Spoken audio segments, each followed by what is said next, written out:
Do pricing tricks work in retail?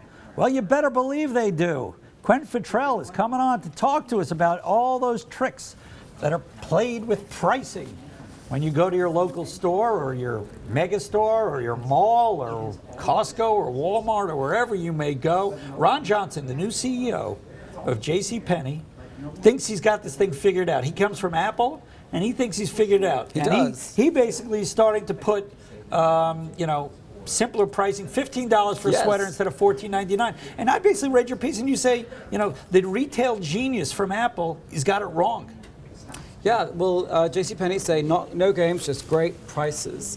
That's what the ads. It started when I saw the ads with Ellen during the Oscars, and I thought Ellen DeGeneres, yes. DeGeneres, right? And they've stopped using these $14.99, $9.99, which have become a bit of a running joke, like $9.99, $99.99.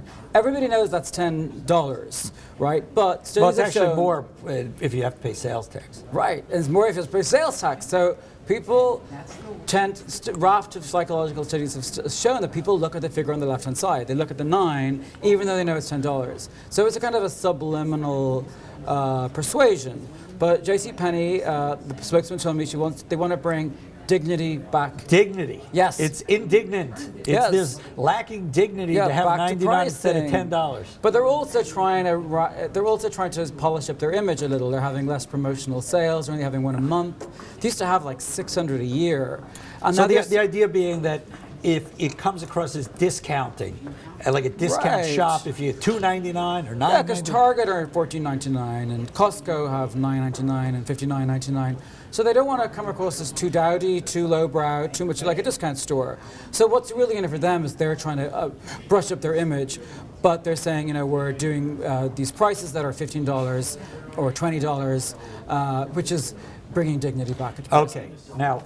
The most fascinating, and I urge you people to read this, the most fascinating piece of the article, which was fascinating all over, but basically where the idea of putting things in pennies came from, $9.99 or whatever. Yeah. That was a fascinating thing. I thought that was fascinating. Okay. It's because in the old days, back in the 1800s when they first got cash registers, you gave a £20 note to the sales assistant. They could technically give you your straw, you might have bought a straw hat, give Evan his straw hat, you'd walk out with a straw hat and a posy, and then they would pocket the money. Whereas if Evan pays... I have to make change. I got to ring up a sale. You got to ring up a sale, then you're going to have to give the person back a cent.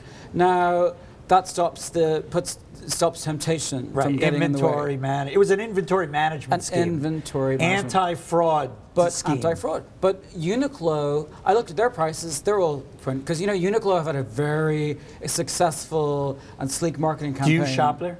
No. I don't know. I love... You got a problem with Uniqlo? No. What I have a problem is I find their marketing suggests that they're slightly higher end than they actually are. That's my opinion. But is that good or bad? To me, I would rather shop at H&M. I love H&M. Right. I love cheap stores as much as I like to shop in. Right. But apparently their pricing stores. comes around the fact that in Japan they like to do things in 10 yen Well, they say increments. it's polite in Japan. They want to give you back 10 yen. 10 yen, not 1 yen. And here you get a dime, not a cent. Well, it depends again if there's sales tax or anything. Right, with sales tax. But that's interesting because you're right, because it doesn't really work here. So in fact, it really is about the presentation. And $39.90. We got to run. Yeah. But you know why they use all these pricing tricks? You know why they're used? Why? Because they work. People, whatever. They're not going to work anymore. The psychology they won't works, work anymore. Even though Quentin Fottrell has you've pulled away the cloak. You've taken away all the tricks from the magicians. I have. Pull a rabbit out of the hat. It's going to take more than this piece to change the pricing in the United States. Thank you very much, Quentin Fottrell.